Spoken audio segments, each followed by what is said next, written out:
Well, good afternoon, everybody. My name's Carl Larsen from RMCG. Welcome to today's webinar, Salinity and Potato Production. This is webinar 1 of 4 for our winter webinar series, and today, monitoring for improved management, the first cab off the rank. And we're really lucky today to be joined by Julie Finnigan from Servag, and Dr. Doris Blaesing from RMCG down in Devonport and Tassie, and we've also got Bruce Scott from Muir Sons and Campbell's Fertiliser on the line. So this was the results of a multi-year Hort Innovation project, the impact of groundwater quality on the management of centre pivot growing potato crops. So today the aim is to share some of those findings with you and through the webinar series.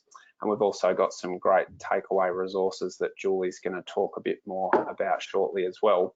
Now, just a little bit of housekeeping if you haven't joined one of these sessions in the past, and about GoToWebinar, you'll see on the side of your screen there, you've got a control panel, and that allows you to adjust your audio and visual settings if we haven't worked that out all from working from home already.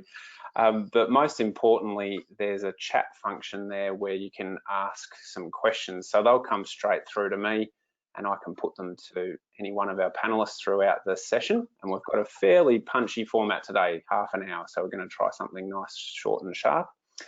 There's also a series of handouts there on the side panel to download. And we'll be running a couple of polls in between just to keep this nice and interactive. But without further ado, Julie, I might pass over to you to kick us off. Thanks very much. Fantastic, thank you, Carl, and good afternoon, everyone. So, as Carl said, this is the culmination of a 3-year project, and I suppose first up, I'd really like to say thank you to the funding bodies, the Fresh and Processing Potato Funding, Hort Innovation, the Australian Government. There's a whole heap of people on the ground between Muir Sons, Servag, who have contributed, the likes of RMCG and Soil Wealth, AusVeg. Thank you to everyone who's participated, in particular all the growers who have opened up their farms to us and been involved in this project. It's been a really interesting and fun few years. So just a bit of an overview to start with is when we start looking at Australian potato production, we've got around about 1.3 million tonnes of potatoes that are grown in Australia every year, worth about $600 million. And this potato production actually accounts for about 40% of all veggie production across Australia. So 60% of that goes towards processing potatoes and about 40% to the fresh market, and obviously there's some seed production in there as well. So then if we start breaking it down a little bit more, this project in particular has focused on the impact of groundwater quality in South Australia and potato production. So if we look at South Australia, they are the largest producer, in excess of 385,000 tonnes annually. I've seen up to about 500,000 tonnes at times as well per annum. So a lot of potatoes produced, and about 80% of those are for the fresh market. So second to South Australia is Tassie. So while this series of webinars and the fact sheets are focused on South Australia and potato production, there is a lot that can be taken away for anyone who's involved in vegetable or potato production, or managing farms in saline areas. So I think, Doris, you've seen that around a lot. Yes, I think, and Bruce and I actually have been talking about how in the last 2 years salinity issues have crept up because of the dry conditions, and we're seeing it just generally with more work being done again in salinity management. Yeah. So there is certainly relevance for what we say today for everybody who deals with saline water or even soil salinity in all crops. Absolutely. I think it's during the 1990s there was a huge amount of government funding that was targeted towards salinity management, and then there was a little bit of a lull, and I think it's got away from all of us over the years. So if we look at salinity and potato production, salinity affects so many agricultural regions around Australia, and in South Australia alone, it's worth about $50 million in agricultural losses. So we see that in vegetables, broad range of vegetables, different states as well. here in Tassie even. A lot of people don't think Tassie has salinity. Bruce, you would have seen a fair bit in the Werribee region in Victoria as well. Yeah, Julie, as you know, it's a big problem. It's become bigger. The drought years accentuate it. The Murray-Darling system issues. It's high on the agenda for a lot of people. So South Australia is obviously one of the hot spots as well. And unusually sandy soils, a lot of people don't think they have salinity issues, but it can be pretty bad because of water quality issues. Absolutely. So we will be touching on that as we work through today's presentation and the next few. So within South Australia, some of the major areas where potatoes are produced are affected by salinity, and there is a range of conditions. So all in all, we know that South Australia is affected by salinity. What we don't know is the true extent to the impact and the cost to potato production. But you know, I think the work that we've done this year and the fact that we are seeing the expansion into harsher environments, harsher climates, that we will see an increase in salinity in many areas across Australia, let alone South Australia. Especially with the forced water use from bore water, because that's often what people have left.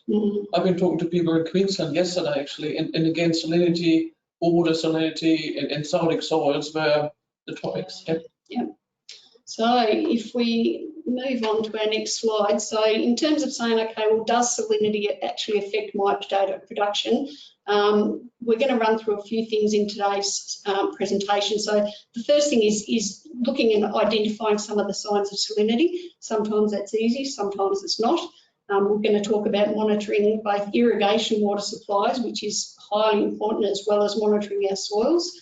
Looking at sap analyses and plant nutrients, and also looking at some of the precision ag tools that are now available. There's a wealth of technology that's developing at rapid rates and becoming really quite cost effective for growers to implement, especially over larger areas. So that's where we're going to be focusing today. So if we're looking at identifying salinity, what are some of the things that we look for? So in what you can see at the moment up on your screen here is we've got some general yellowing, wilting of plants, a little bit of browning on the edges. In this slide here, you can see on the wetting front where we've got salts that are actually crystallising on the soil surface as well. So Bruce, you're seeing this in some of your regions as well, where you've been managing salinity? Yeah. Certainly, Julie, one of the first things that we notice is how variable the crop is over the whole paddock. So usually associated with a little bit of variable drying, wetting and drying, that sort of thing. And some of the plants are obviously very, very stunted and affected, others not so bad. So that variability is a really good indicator. That's right. Sorry? Oh, you probably would see the variability has to do with the topography of the paddock. So where where you have a bit of water logging or poor drainage, it would be worse from what I've seen. Is that correct, Bruce? Yes, sometimes it's more the rapid drying out. If you've got windy conditions and stuff like that going on for a number of days, you may find that some of the plants aren't actually getting the same level of watering as others. So there's all sorts of stresses going on, and that the salinity just accentuates all the other stresses that can occur in the paddock. Absolutely, yeah. So, if we look at a whole pivot, there's often variability. There could be patchiness in germination. There could be poor health in the actual crop itself. We might see crystallisation of salts on the surface in some areas. But then again, there are plenty of other paddocks we might go into and we don't see the salts. We don't see that we might be losing production. So they estimate, and figures may have changed, that around about 10% of production loss we can't see by eye.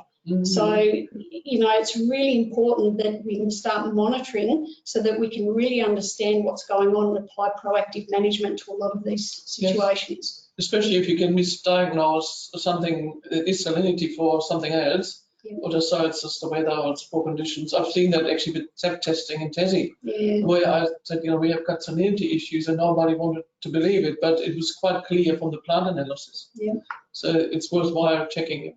Absolutely, and sometimes things can change really quickly. Again, this was a scenario in Tasmania many years ago, but there was a paddock that was producing pasture really well, and you know, the property sold hands, and within 6 months of that paddock being cleared ready to sow a crop, it was enough to induce the salinity, create evaporation, salts, you know, crystallised at the surface, and they couldn't actually sow their crop. So sometimes when we're looking at salinity and management and how we may impact on the severity of salinity, sometimes it can occur quite quickly. So Doris and Bruce talked about poor drainage. So this is one example where, you know, you might see the increased or heightened severity of salinity when it is combined with poor drainage in an area that's sitting waterlogged. It creates anaerobic conditions. You know, it creates an environment quite conducive to a lot of diseases as well. Roots can't take up oxygen, etc., and it just creates a really nasty environment at times for salinity or crop management. So the other thing is, when we're irrigating our crops, how do we know how salty our irrigation water is? This is one thing in terms of, well, how often do we actually test our irrigation water supplies? And this is something I think Carl's going to ask our audience to get involved in as well. But it's really important. We don't always see the salt in the irrigation water. And sometimes growers might think, well, if I can't taste it, it hasn't got salt. But sometimes there's still sufficient salt in there to cause issues with our crops. So Carl, did you want to run your poll now? Yeah, not a problem, Julie. So as Julie mentioned, we're just going to launch a quick poll that's going to appear on your screen. And we're asking the question, do you test your water quality regularly? And just the option there of choosing yes or no. Once people have answered that and clicked submit, I can share back the results with everybody, and it is anonymous.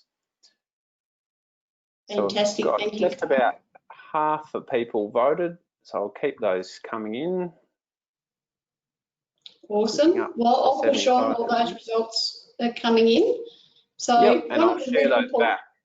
So there we go, Julie. So we've got just under 3/4 saying yes, that they do test water quality regularly. So that's a really good sign. Yeah. Absolutely. One of the really important things when we're irrigating with water sources, and it doesn't matter whether it's from a dam, from bore water, from a river system, from recycled water supplies, all water sources will change between summer and winter conditions. They do fluctuate. Longer term climatic rainfall conditions might change our groundwater supplies. So if we do one test, we can't just rely on the results of that test to believe that's what we're applying further down the track. So it's really important that we test our water sources, and it might be that, you know, over the space of a couple of years, you test regularly throughout your irrigation period to get an understanding of that potential fluctuation in your salinity. So the graph that you can see at the moment shows in one of our regions in South Australia, at the start of the irrigation season, the irrigation water quality started off at about 1.6 decisiemens per metre.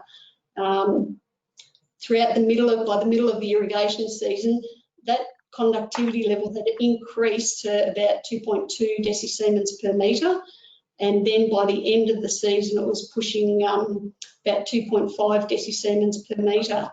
So all of a sudden, what we're applying at the start of the season has increased quite significantly and will impact on the amount of salts that we're adding to our crops. So at 1.7 decisiemens per metre, you can look at about a 10% crop loss potentially, through to about a 25% crop loss. And in this particular paddock, we did actually see that. So we can look at different ways of testing as well. Putting in a laboratory test into a lab is really important, because it enables us to see what nutrients and what salts are actually combined within that water. But we can also have little handheld conductivity meters, and if they're well looked after and calibrated, they can give you, really important to look after and calibrate it regularly. Rinse it with distilled water to make sure you're cleaning the salts of it. They can give you some really good in-field test results as well that you can do in between any lab tests. So Doris, do you find? Oh yes, it's pretty good data, and it's the main thing is what I had to laugh is to look after it. It's in the back of the yard. It's now good lying there, dusting the side. No, and even when it comes to calibration, it's really important to do it inside under stable conditions, not when it's 40 degrees in summer or -3 of a morning in winter, depending on where you are. So the really important thing is that, yeah, the conductivity of our water does change. It can change from within a dam as it evaporates, and the concentration might increase, and it's very important to do that regular testing. So, and when we actually talk about doing a laboratory test, it gives us an indication of what salts are actually in that water. So when we do an EC water and we look at decisiemens per metre, it's talking about the total soluble salts that are present that we're applying. But when we actually do a test, it starts to break it down. We can actually look at the chloride and the sodium that's present within that water, and these are the two salts combined that are quite nasty and toxic to our potatoes. So for that previous water supply that you saw, we're looking at about 200 parts per million of chloride and 74 parts per million of sodium. So it's, these levels actually increase throughout that irrigation system, and these are the upper levels that are recommended for regular application. So really important to look at that. And I think our next, oh no, I haven't got it in this one. When we're talking about the amount of salts that we apply in our irrigation water, this is where it can be really confronting to say, okay, well, these are the levels that we're looking at. But if we're putting on 1 megalitre of water per hectare, and that irrigation water tests at 1 decisiemens per metre, we're looking at about 600 kilos of salt in total that might be applied. So then if we start to say, okay, well, if I've got a minimum of 1.7 decisiemens per metre, which was fairly average as one of the lower levels throughout the major potato growing areas that we monitored, and we're applying that 5 times, or putting on, say, 5 to 6 megalitres per hectare per year, all of a sudden we're looking at about 4.5 tonne of salt, combined salts per hectare, or it could be a good tonne of actual sodium chloride applied.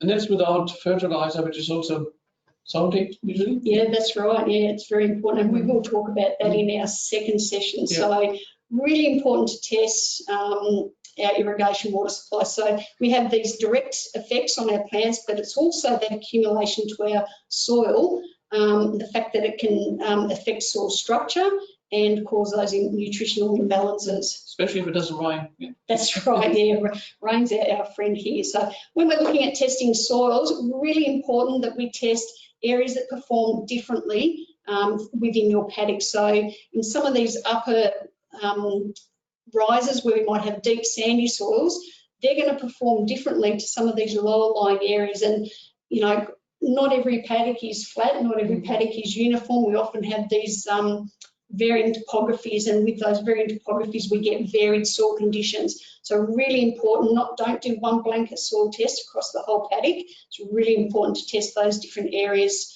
accordingly. So this is some examples. Areas in say the Mallee, we're looking at really deep sands, a good metre or more beyond what we could dig on some of these ridges, through to really shallow sands, and this one was about 20 centimetres deep, but we had some that were only about 5 centimetres deep over a heavy clay subsoil. So the differences in how those soils react and cope with the salts applied throughout your crop are going to be starkly different. And in some areas we're also looking at perched water tables, and again these perched water tables, if they're collecting and growing on top of a heavy subsoil, there's a lot of salt and water that can be sitting in those areas. You've seen that as well? Oh, yeah, I've seen it. Yeah, and it's a challenge actually to manage crops under such conditions. So often it's good to know how bad it is, or to have an estimate and then decide whether to use paddock or not. Well, that's right, yeah. And if you do know how variable your pivot or your paddock is, you can make that choice. Yes, you know, do we actually work up the whole paddock? Do we invest in establishing a crop throughout the whole thing or not? So in terms of measuring soils, again, we can, you know, preferably we put the soils through a lab test and really identify what salts that we're dealing with. Again, you can still use a little handheld conductivity meter, and this can be quite handy if you're out in the field and you mix 1 part soil with 5 parts distilled water, give it a really good shake about. It can give a pretty good indication of the conductivity. Is it right to use rainwater, you think? Not everybody's got distilled water. Not everyone's got distilled water, and rainwater can contain salts. Most rainwater will, particularly if you're in a coastal region. Oh, yes. But if you're consistently using the same water supply, you're going to see relative changes. Oh, yeah. So in some ways it's not too bad if you can't get hold of distilled water, but if you've got an indication of how saline your water is that you're using, it may change those results. But you know, if you can calibrate it against some of the lab tests, it's really good. Yeah. So, but in-field soil testing is a really good, quick and easy way to understand how your crop's going. So if we look at thresholds that potatoes can tolerate, if we start looking at, if we had an EC of 2.5 decisiemens per metre, again, you're looking at about a 10% crop loss. So at a 10% crop loss at 2.5 decisiemens per metre, we might not see that on the ground, but it may be impacting on your tuber quality and your ultimate yields. Whereas if we start looking at EC levels of up to 5.9 decisiemens, this is where you can start getting up to a 50% crop loss, which is not uncommon, I believe. No. And this is actually, you have to be careful with the ECSE, which is a different one from the EC 1 to 5. And I think people get confused. So that's a 2.5, that's great because I don't have that. However, it's nearly a factor of 10 in there. Yeah, so your lab test might say it's 0.25, but if it's a saturated paste extract, it's 10 times as much. So just be aware of the differences. And it's explained in the fact sheets that Carl has uploaded. Yep, so some of the fact sheets, so combined with every webinar, there is a fact sheet, part of the series that you can access at any time, which will explain a lot of what we're going through today in a little bit more detail. But in particular, Soil Wealth, RMCG, they've done a lot of information and fact sheets. So there's managing sadicity and testing salinity, managing salinity in vegetable crops. Really, really good resources that go into this in a lot more detail. So did you want to add anything? No, that's fine. I think people just have to start reading. That's right, yeah, that's right. So very, very important with any of your test results, really check the units of measurement of anything that you're seeing, because it can be quite easy, and I've seen a lot of people get mixed up because the units of measurement have been very unclear at the time. So very important that you understand what your lab test results are telling you. And there's a great conversion unit calculator in fact sheet 1 too, Julie, just following on from your point there, just explaining the difference. We've been talking about decisiemens per metre, but you know, the difference between that and parts per million and everything as well, really important to get right. Absolutely, thanks Carl. So when we're talking about soil salinity and applying saline irrigation water to our soils, one of the other factors or results of that saline water being applied is how it actually affects soil structure as well. So we can have a saline soil, but we can also create a sodic soil if we're applying or having a lot of sodium accumulate within the soil. So Doris and the Soil Wealth team have just completed a fact sheet on sadicity, which will go into this in a lot more detail and various management options. But in essence, if we start looking at an exchangeable sodium percentage, out of our cation exchange that's greater than 6%, then we start seeing a real decline in soil structure. We might see crusting on the soil surface, and it may prevent germination of some of our potato crop. We may see slumping and collapsing of our soil, which might make harvesting difficult as well. So, Bruce, Doris, any input on? Well, I've seen actually people trying to drain saline areas, and it managed to get rid of the chloride. So they then changed the paddock from saline to salinic. So that was a bit of a disappointment, really. It doesn't happen all the time, but it can happen. It can happen, yeah. And do you see that as well in your areas, Bruce? With the sodium's a hard one to get rid of. The chloride can leach. Obviously, it's a negatively charged element, so it can leach, but the sodium, a lot harder to deal with. So if you put on an awful lot of sodium with your irrigation water, it's going to take quite a long while to get rid of it. Yeah. One good reason to do the monitoring that you're talking about, Jules. Thank you. Yeah, absolutely. So I'll keep moving on. We're limited with time. So one of the other key things to manage and monitor while you're growing your crop is the actual nutrients that are in your plant at any one particular time. So sap testing is a fantastic way of understanding what's currently in your plant at the time of sampling. And typically you can take your sample, submit it to the lab, and you've got your data that afternoon or the next day, which allows you to be really proactive with your nutrient management for your crop. Yep. And I like, Julie, you put the image there of the guys in the lab. Sap testing is not a handheld meter, especially not when it has still sticky things on it. It might be helpful, but it's very unpredictable, unreliable, and not comparable. So to really know what you had, unfortunately, it has to be a proper test. Yeah. Done, you know, in a lab with the same gear that it's used for soils and dry tissue testing. In essence, though, they're a really cheap way of testing for a crop that, you know, is worth a lot of money to you. So $100, $120, something like that for a test, and it's probably going to vary depending on what lab you go to, but really well, you know, money well spent, I think. It can stop you losing a lot of money. Absolutely, yeah. So excellent for preventative management and being able to get on top of deficiencies or toxicities before they really take a hold on your crop production. And one thing I like seeing, and I guess Bruce here too, is to actually have the effect of the salinity on other nutrients, which means you can then actually manage at least via foliar applications or other measures what's going on. Yes. So we're going to talk about that next time, aren't we? We are. Okay, we won't get into it. Yeah, so I think we're pushing close to time at the moment, but definitely in our next session on Thursday afternoon we will cover that in more detail. So if we just have a look at some of the precision ag tools, there is a wealth of technology out there at the moment. So one of them is electromagnetic induction surveys. Again, you know, you can cover a large area in a very short amount of time.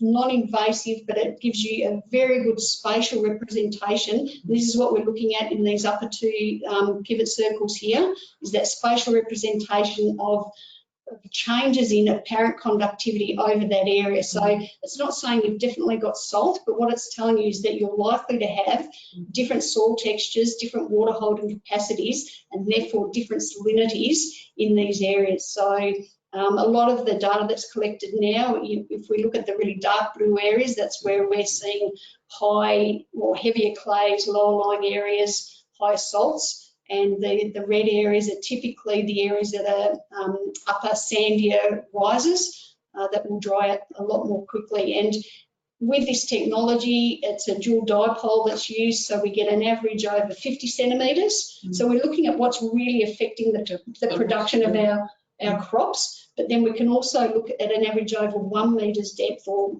thereabouts, which then gives us an indication of, okay, well, how may things change with longer term cropping and use of our soil. So every time we put water on, we do change the hydrology and the way the salts may move. So it's really important, or it's a great tool if you're starting off fresh to have a look at what that variability is, or to use it to target where you may want to do some more detailed assessments if you're unsure of what I think, especially for detailed sampling assessments, even decide where you sample soils or plants. Absolutely. It's actually worthwhile doing it. It's not that expensive. No, it'd be $40 a hectare, something like that, roundabout. So again, it's really quite good. We can also start looking at satellite and drone imagery. So this is looking at end of the eye or plant vigor through satellite imagery. And again, this is at the same pivot, and we can see that it sort of matches up. So in some of these areas where it's raised and it's dry, our crop's struggling a little bit here in terms of moisture and not as productive as some of the lower lying areas. But then as times change, you know, on wet years, we might see some areas performing differently to other areas in dry seasons. So again, together, it's all about having a toolkit and being able to decide what tools are going to suit you best in your ability to manage your salinity. So pH gridded mapping is another version of assessing your soils on a grid-like basis and being able to perhaps feed that into variable rate fertiliser application. Again, we've seen that really helpful in areas, saving money, not wasting money on fertilisers, preventing leaching. Yep, and with the pH, you actually you can get the same measurement of EC at the same time. Correct. Because actually the robots will measure pH, measure EC in the same solution. So that's a really quick one where you can get pH and EC, which is really helpful. Fantastic, yeah. So, and the maps again, you get nice spatial maps. They all sort of feed in together, can help with the application of variable rate irrigation again, which can be really helpful to your potato production. And I suppose I know we're right on time there, Carl, but if we look at online resources, there is a heap of information that's free online in most of the states. So in South Australia, there was Ag Insight, where a lot of information is available for free. You've got Water Connect, where you can pick up a lot of information on your groundwater resources. Most sites or most states have similar sort of things. In some states, in Victoria, New South Wales and Tassie, there's these little glove box guides as well, which are fantastic resources. They are available online as well. So really tap in, have a look at what's available. Don't be afraid to ask questions. And monitor to manage. Absolutely, monitor to manage. You can't manage anything really well if you don't know what you're monitoring. So in our next session, we are looking at knowing your salts and how to manage your potato production better. So that will come up next. Yep. Fantastic, and a nice key message there to end, Julie and Doris. Thank you for that. So make sure you monitor so you can manage. I'm conscious of time. We have gone slightly over. We had a couple of questions come through, and I might just put one to the group quickly from Darren, just around relative cost of some of those precision ag tools, Julie, that you mentioned, compared to say something like the SAP analysis, which is about $120 a sample. Can you give us an indication of relativity of, say, the EM38 or pH gridded sampling? Well, the EM38 mapping would vary, but it'd probably be around about, say, $35 to $45 per hectare mark. You might have some travel fees associated in with that. If you start looking at NDVI, there's a lot of free NDVI available, but if you want to start getting resolution a lot more detailed, then you can start paying for that, or you can pay the services that will actually provide some of the zoning for you as well. So again, you know, it's really well priced to help you over a larger area, or in particular if you're managing many pivots over a large area, it can be very, very cost effective. In terms of the what was the other one you asked? The grid sampling, soil sampling. pH grid sampling. I'm struggling to remember here, but it's a range of costs depending on what nutrients you test for and the depth at which you have them tested and the grid size that you actually apply. So it can be quite cheap through to more expensive per hectare. I can't remember the actual cost, but I can certainly send some information to people that are interested. I mean, one thing I like is when you do the EM38, you don't really need to do the grid sampling. You can sample selectively in certain areas rather than putting a grid over it. Yeah. It can be a bit cheaper. Yeah, and I find the EM38 too, it's a really good baseline information from which you can almost model or predict how your paddock's going to react to different climates and different seasons. So on a wet year, you can say, okay, well, I know this area is going to perform differently to another area and so forth. So they often will blend in with all the other testing that you do, but as a baseline information, and in particular if you're starting fresh, there's a lot of new ground and marginal soils that are being developed as we try and push and grow more crop. Fantastic tool to look at. And probably we won't talk about it now in detail, is the drainage map. In some areas, drainage and salinity are big topics, so we get to that later. That's right, but you do get that elevation picked up with your EM mapping as well, so yeah. No, that's great points. And Mark, thanks for your follow-up just around some pricing. So we might make sure we connect you and Julie after this webinar. And Richard, thank you for your question too. We might take that one offline just given that we are at time. Just a reminder, as Julie mentioned, this Thursday we're going to be tackling Know Your Salts to better manage potato nutrition this Thursday. And then next week we're addressing managing hydrophobic soils in potato production and organic soil amendments. So if you haven't registered for those couple of sessions, head to soilwealth.com.au/events and you'll be one click away from being able to join those. Julie, Doris and Bruce, thank you very much for your time, and we'll see everyone back online this Thursday at 3:30. Thanks everyone. Fantastic. Thanks. Thank you. Bye-bye.